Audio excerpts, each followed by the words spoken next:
comment toi tu proposes de réconcilier justement voilà. ces deux dimensions? Je partage complètement. Ça, c'est mon cheval de bataille, effectivement. Ouais. La nature est le premier gisement de connaissances sur Terre, d'une part. Et d'autre part, la connaissance, ça vaut beaucoup plus cher que le pétrole. Quand tu vends de la connaissance aujourd'hui, tu es beaucoup plus riche que quand tu vends du pétrole.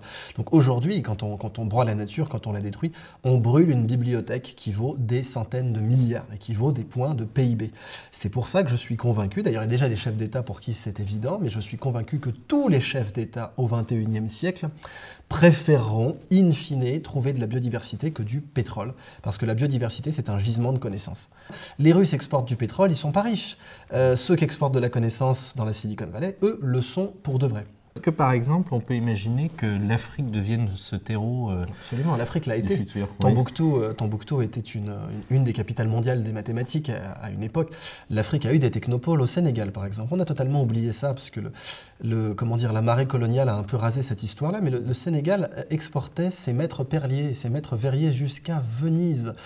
Au XVIe siècle et au XVe siècle, on a fait venir des maîtres perliers et des maîtres verriers sénégalais à Murano, qui est pourtant le meilleur verre de toute l'Europe à l'époque, avec le verre de Bohême, etc.